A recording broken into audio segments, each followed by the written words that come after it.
제가 처음에 이 성화론에 대한 다양한 견해를 좀 준비를 해달라라는 이야기를 들었을 때 제가 듣기로는 소논문을 써달라라고 했거든요. 그래서 쓰고 보니까 저만 좀 약간 좀 분량이 있다만 않고 막 주석 달고 막 이렇게 됐습니다. 그냥 약간 뭐 아침 식사 준비하라 그랬는데 막 전부 치고 뭐 갈비 찌고 막 이런 느낌이에요 지금. 그래서 좀 그냥 귀엽게 봐주시면 좋을 것 같고 바로 시작하도록 하겠습니다. 성화라는 것은 거룩해지는 것을 말하는 거죠.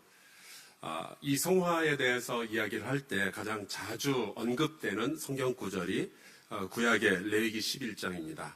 내가 거룩하니 너희도 거룩할지어다. 그런데 마태복음 5장에 보면은 예수께서 이 말씀을 좀 다르게 표현을 하셨어요. 하늘에 계신 너희 아버지의 온전하심과 같이 너희도 온전하라. 그런데 베드로는 또 이 레위기의 말씀을 변함없이 그대로 다시 인용을 합니다. 기록되었을 때 내가 거룩하니 너희도 거룩할지어다 하셨느니라. 자, 여기에서 우리가 배울 수 있는 것은 이 성화에 대한 표현이 이미 성경 안에 굉장히 다양하게 표현되어지고 있다는 사실이죠. 아니나 다를까 오늘 같이 나누게 되는 이 빌립보서 3장의 말씀도 거기에 바울이 성화에 대해서 이야기하는 것은 분명한데 굉장히 이 표현을 분명한 게 아니라 좀 부들부들하게 아주 유연하게 표현을 합니다. 본인도 아직 이루지 못했다. 그래서 표대를 향하여 달려간다라는 표현을 하죠. 그래서 아직 멀었구나, 아직 한참 가야 되는구나 싶은데 갑자기 우리 온전히 이룬 자라는 표현을 또 씁니다. 그래서 다 왔다는 이야기인가? 라고 하는데 그러면서 우리가 어디까지 이르렀던지라는 표현을 통해서 이 성화라는 것은 굉장히 다양하게 표현도 되고 어느 단계, 여러 단계 혹은 기나긴 과정을 통과하는 어떤 것이구나라는 것을 우리가 좀 느낌을 가지게 되는 거죠. 제가 오늘 30분 동안 여러분과 함께 나누고 싶은 것은 지난 2000년의 교회 역사 속에서 이 성화의 개념을 누가 어떤 식으로 이해했는지를 좀 캐리커처의 형식으로 살펴보는 겁니다. 신학적인 정밀성이나 혹은 수사적 화려함은 전혀 고려의 대상이 아니고요. 교회 역사 속에서 최대한 빠른 속도로 큰 그림만 좀 보았으면 좋겠습니다. 우리가 인생을 살면서 한 번만 보면 그걸로 족한 것들이 있죠. 예를 들어서 그랜드 캐년. 여러분 여기 가보셨습니까? 그랜드 캐년? 이게 제가 예. 그랜드 캐년에는 제가 30년 전에 아내랑 부모님이랑 함께 가서 보았습니다. LA에서 관광버스를 타고 이렇게 꼬불꼬불 한참 달려서 드디어 이제 그랜드 캐년에 도착한 순간 이제 아내와 부모님 함께 전망대에 서서 이렇게 이야기를 했어요. 우와.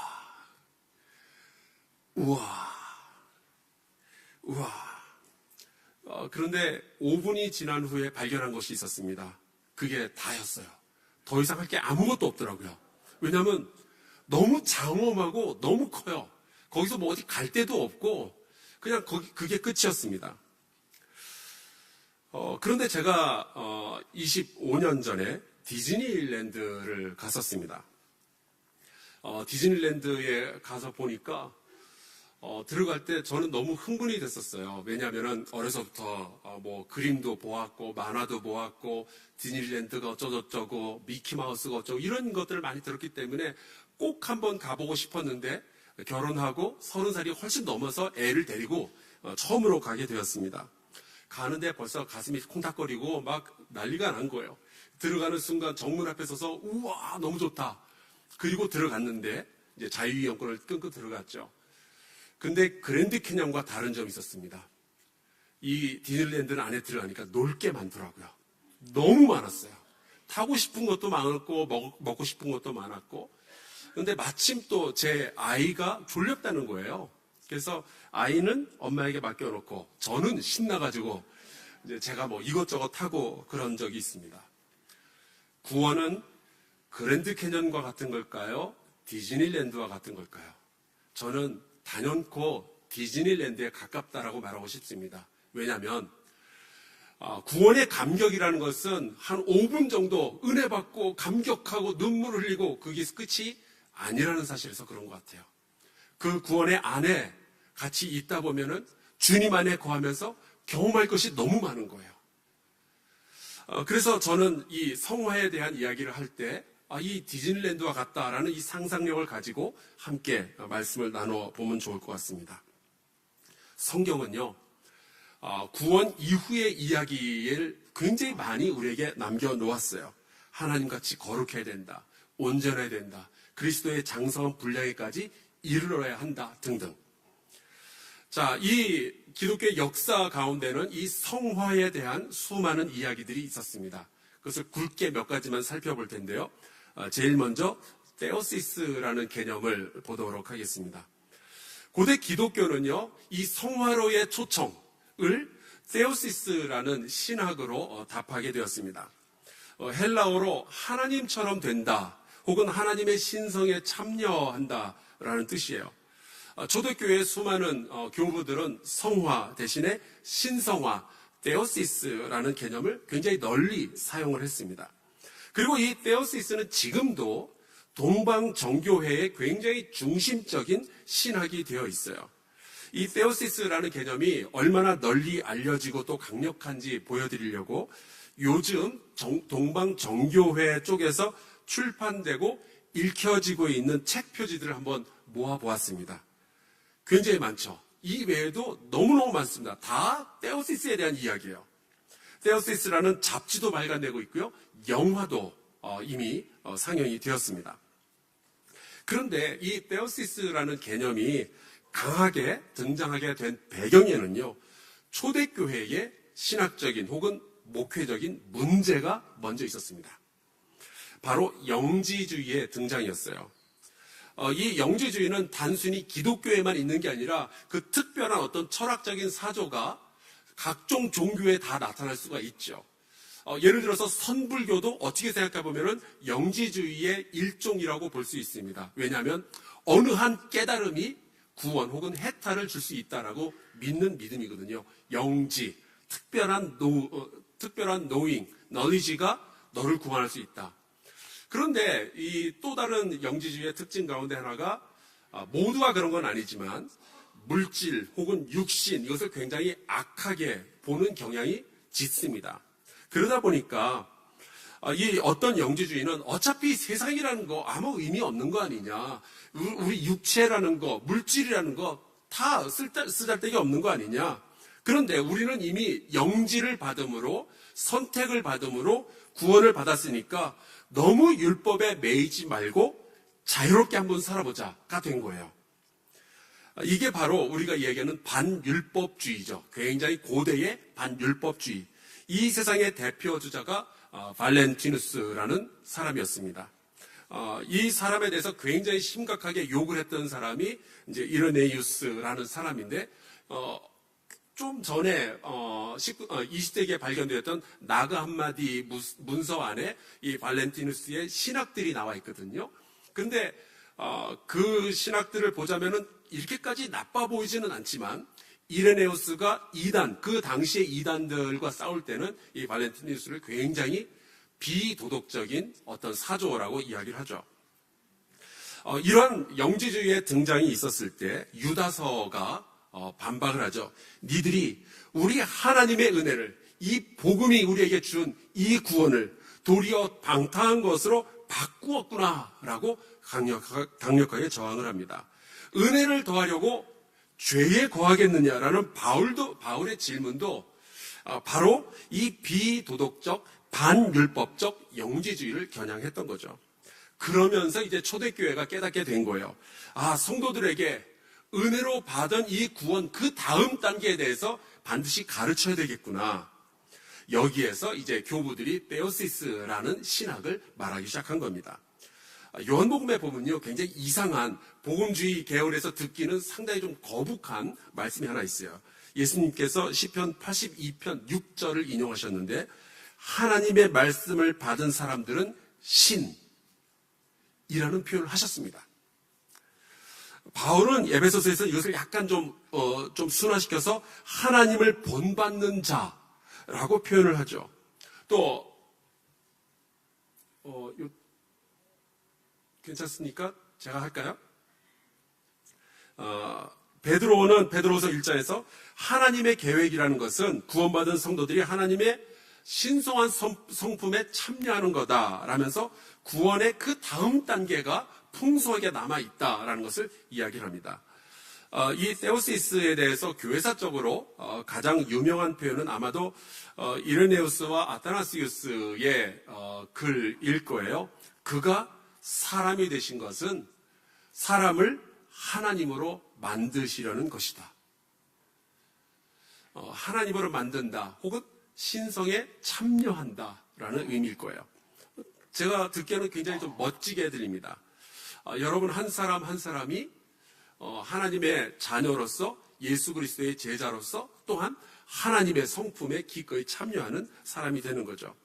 그래서 교무들과 그의 지도를 받는 고대 교회의 성도들은 하나님의 성품 혹은 신성에 참여하는 굉장히 다양한 방법들을 개발하게 됩니다.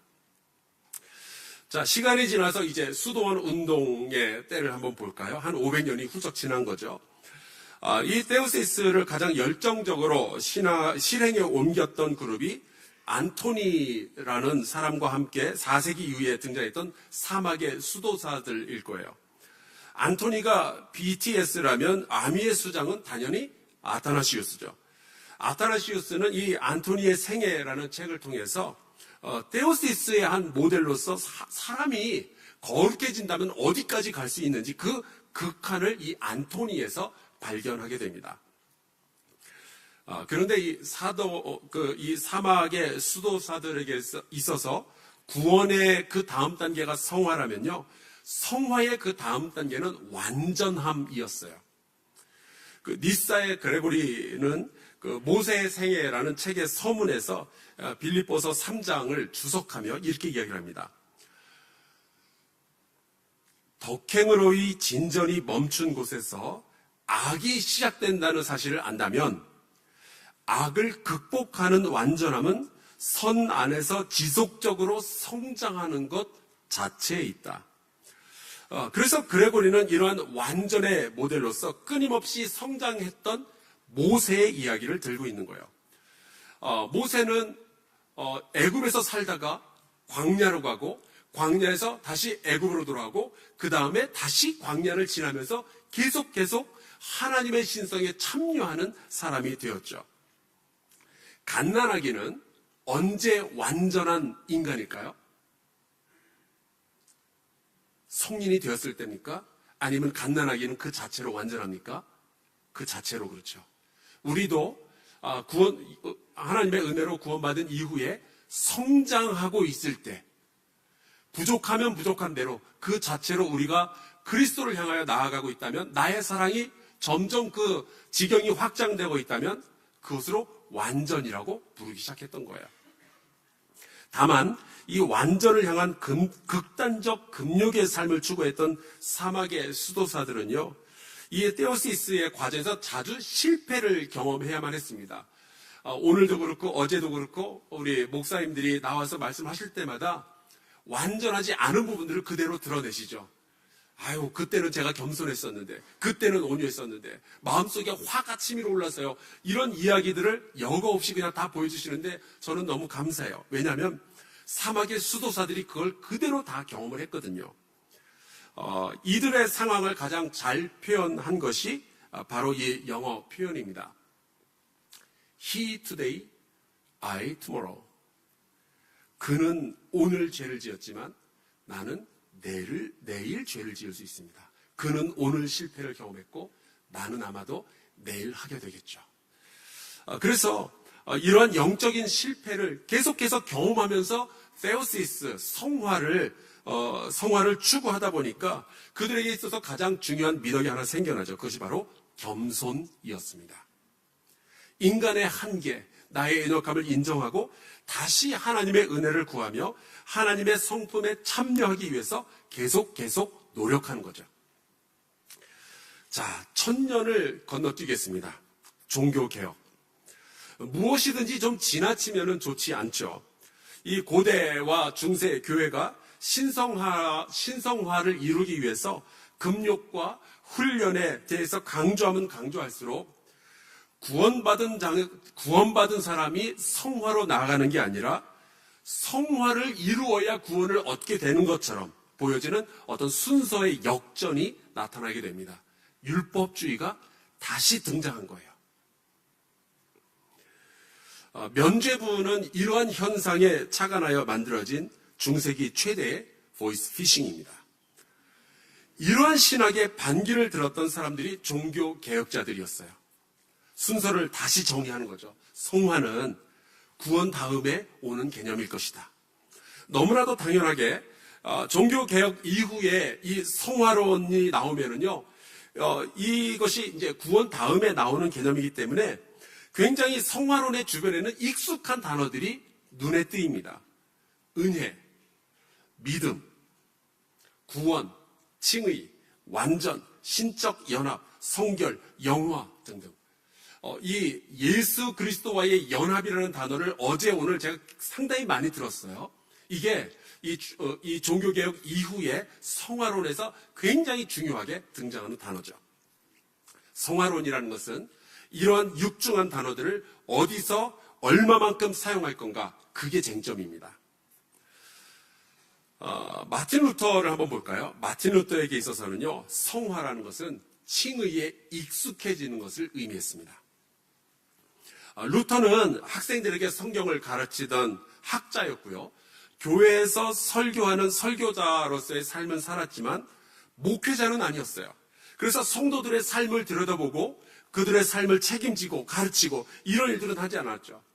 그러다 보니까 칼뱅이나 웨슬리와 같이 깊이 있게 어떤 성화론을 목회자의 입장에서 다루지는 않습니다. 그건 좀 아쉬워요. 근데 오히려 이 루터에게 있어서는 이런 거죠. 성화가 그 사람의 삶에서 보이지 않으면은 구원은 안 받는 거다, 아직. 라는 이론을 가지고 있습니다. 루터에게 있어서 성화는 구원받은 사람에게 당연히 오는 거예요. 자연스럽게 찾아오는 현상입니다. 결과예요. 진정한 성화는 처음부터 하나님이 구원만이 아니라 성화까지 책임지신다는 것을 단순하게 믿는 것에 불과하다. 이것이 루터의 이야기예요. 구원받으면 당연히 성화되는 거다. 그러니까 루터의 성화라는 것은 예수를 믿다가 어느 날 문득 내가 이렇게까지 거룩해졌네? 라는 것을 깨닫는 것이에요. 그래서 성화는 칭의에 익숙해지는 기술이다라고 이야기를 하는 거죠. 다만 이 루터의 성화론을 이야기할 때 언어적 특성에, 독일어의 특성에 대해서 이야기를 안 할 수가 없을 것 같아요. 한국이나 영어, 헬라어, 라틴어도 보면은 구원과 성화는 완전히 다른 단어입니다. 그런데 독일어로 구원은 das Heil이라고 하고 성화는 die Heiligung 이라고 써요. 언어학적으로 봤을 때 독일어는요, 구원과 성화가 같은 뿔에서 나옵니다. 그러니까 아마 루터도 거기에 대해서 특별하게 어떤 분류를 하지 않았을 그런 가능성이 있는 거죠. 자, 26년이 지나서 존 칼빈으로 넘어갑니다. 26년 후에 태어나서 제가 그런 말씀 드렸어요. 성화는 그리스도와의 연합에서 일어나는 일이다. 이게 칼빈의 이야기예요. 루터는 칭의론에 집중한 나머지 성화론이 굉장히 약했죠. 하지만 칼뱅은 좀 달랐습니다. 이 사람은 도시 하나를 책임지고 변화시킬 그런 계획을 가지고 있었던 사람이었어요. 이미 이 칭의론만으로는 부족하다라는 것을 알고 있었고, 그래서 이렇게 이야기하죠. 칭의와 성화는 분리되지 않지만 완전히 다른 개념이다라고 이야기를 해요. 하나님께서 우리에게 구원을 주신 이유는 거룩한 삶을 살도록 하기 위해서고, 이 거룩함은 성령의 도우심이 있어야만 가능하다. 그러니까 칼뱅은 이렇게 이야기를 합니다. 성령께서 우리를 그리스도와 연합하게 하시며 그 결과로서 우리의 삶이 점진적으로 성화된다. 근데 이 칼빈의 성화로는요, 좀 다분히 개인적인 성향을 띠고 있습니다. 당신이 구원받고 당신이 그리스도와 연합하면 당신이 성화될 수 있습니다. 라는 이야기를 하는 거죠. 약간 내면 세계가 변화되면은 나의 외부도 변화가 될 거다라는 생각을 가지고 있어요.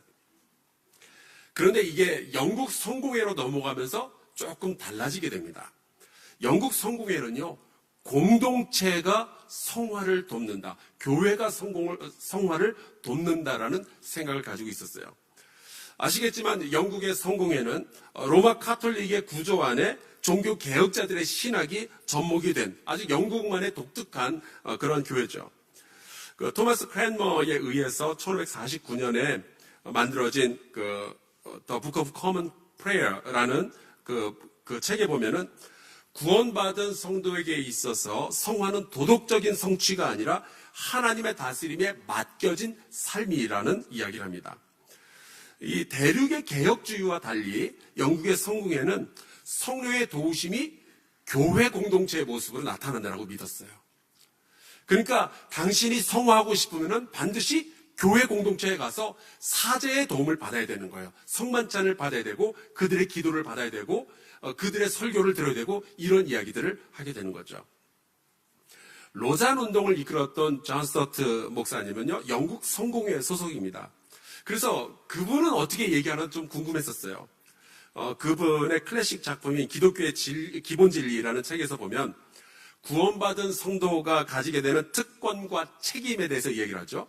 그런데 특권은 하나님의 자녀가 되는 것이며 책임은 하나님의 자녀로서 성장하는 것인데 바로 이것이 그가 생각하는 성화입니다. 그래서 어떻게 성장하면 되나? 세 가지 의무를 준행을 해야 돼요. 첫째는 성경 말씀을 늘 읽어라. 둘째는 반드시 어떤 지역교회에 소속되어 있어라. 이게 굉장히 중요합니다. 성공회는 공동체가 중요했었어요. 마지막으로 성도는 지속적으로 선행을 해야 한다는 거죠. 그래서 약간 카톨릭의 냄새가 안 나는 건 아닙니다. 분명해요. 자, 네 번째로 존 웨슬리의 이야기를 하고 이제 결론을 맺도록 하겠습니다. 존 웨슬리는요, 성화에도 목표가 있다는 이야기를 해요. 여러분 가끔 그 동물의 왕국 같은 데를 보면은 수천 마리의 버팔로 떼가 막 들판을 달려가는 모습을 보셨을 겁니다. 수천 마리의 사슴 혹은 얼룩말떼가 그냥 달리는 거예요. 근데 저는 이제 그런 모습을 보면서 가끔 그런 상상을 합니다. 이제 어떤 얼룩말이 막 달리면서 옆에 얼룩말한테 물어보는 거죠. 야, 우리 지금 어디 가고 있는 거냐? 몰라. 그냥 껴. 다들 뛰잖아. 성화가 이러면 안 된다는 이야기예요. 성화에도 반드시 목표가 있어야 된다. 이거 왜냐하면은 요한 웨슬리 목사님은 학자이기 이전에 목사의 신장을 가진 사람이었어요. 이 사람은 그렇게 화려한 신학으로, 정교한 신학으로 성도들이 바뀌지 않는다는 것을 너무나도 잘 알았습니다. 종교개혁 이후에 이제 200년이 지난 그 웨슬리의 시대 영국에서는요, 산업혁명이 일어났죠. 그런데 이 산업혁명이 사회에 끼친 영향은요, 사실은 참혹했어요. 자본가들은 도덕적인 해이에 빠져 있었고요. 노동자들은 가난과 절망에서 빠져나올 수가 없었습니다. 개혁주의의 성화로는, 대륙의 칼빈의 성화로는 자본주의의 타락 앞에서 무력했어요. 이런 상황에서 이 목회자 웨슬리는 구원의 목표가 성화였던 것처럼 성화에도 목표를 부여해만 했습니다. 그때 웨슬리가 잡았던 것이 완전론을 다시 부여잡은 거예요. 가파도키아 교부들이 이야기했던 그 완전론입니다. 웨슬리가 이렇게 이야기하죠. 너희 아버지의 온전하신 것 같이 너희도 온전하라. 이것은 예수님의 우리를 향한 초청인데 이걸 거절할 수 있겠느냐 하는 거예요. 여기에서 그 웨슬리가 이 완전론을 그대로 개혁주의적으로 다시 한번 해석을 하게 되죠. 웨슬리가 말하는 완전은 더 이상 성화가 필요 없는 상황이 아니고 그런 상태가 아니라 사랑과 거룩함을 향한 끝없는 성장의 상태를 의미하고 있습니다. 근데 웨슬리는 이 완전론 때문에 개혁주의자들한테도 공격을 받았지만 심지어 감리교 내부로부터도 굉장히 많은 공격을 받게 돼요. 그게 어떻게 가능하냐 하는 거죠. 우리는 죽어서야 완전해지고 영화를 누릴 수 있게 되는데 살아서 어떻게 그것을 가능하다고 이야기하느냐 하는 거죠. 그래서 여기에 대한 대답으로 웨슬리가 1766년에 A Plain Account of Christian Perfection 이라는 책을 발간하게 됩니다. 아주 진지했던 거예요. 완전에 대해서. 웨슬리의 표준 설교에 보면은 그리스도의 완전에 대한 교리를 설명을 할 때 그 옛날 니사의 그레고리가 그 완전에 대해서 설명했던 바로 그 빌립보서 3장 12절을 다시 꺼내서 사용을 합니다. 이 설교에서 요한일서 5장 18절도 인용을 하게 되는데 거기 보면 이렇게 돼 있죠.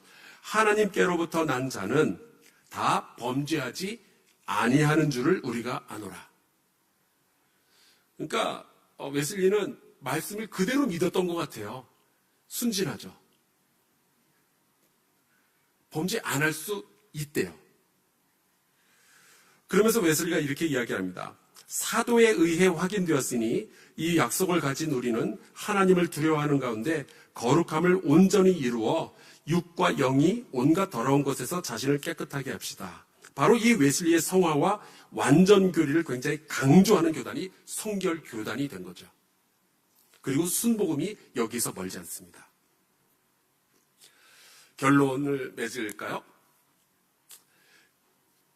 교회가 가르치던 구원론의 아름다움과 그 가치와 의미가 도전받는 시대들이 있었어요. 영지주의가 구원받았으면 아무렇게나 살아도 괜찮다라는 이야기를 하고 교회를 흔들 때 교부들이 나서죠.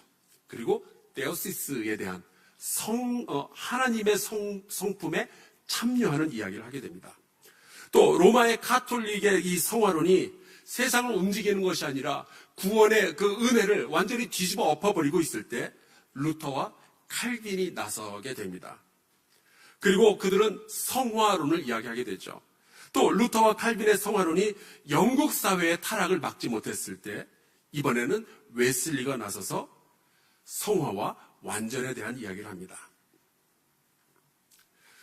저는 요즘 대한민국 교회의 성화론은 어떤 역할을 하고 있는가라는 질문을 하게 됩니다. 만약에 우리가 가르치고 있는 이 복음이 혹은 우리가 이야기하고 있는 이 거룩함과 성화의 이야기가 대한민국을 움직이지 못한다면 이제 우리는 어떤 이야기를 더 꺼낼 수 있을 것인가? 사람으로는 이룰 수 없는 것 맞습니다. 하지만 하나님은 우리에게 은혜를 베풀어 주시잖아요. 이 모든 것들을 이룰 수 있을 거다라는 믿음을 가지고 누군가가 이야기를 해야 되겠죠. 우리가 환원주의에 빠져서는 안 되겠지만 그렇다고 해서 우리가 하나님의 은혜를 구하며 다시 한번 이 성화에 대해서 도전하고 또 다른 성화의 이야기를 우리 성도들에게 이 대한민국 사회에 전해야 되지 않을까라는 생각을 합니다. 여기에 대해서는 논찬을 해주실 서명수 목사님이 말씀해 주시지 않을까 기대를 합니다만 저는 여기까지 하고 마치겠습니다. 고맙습니다.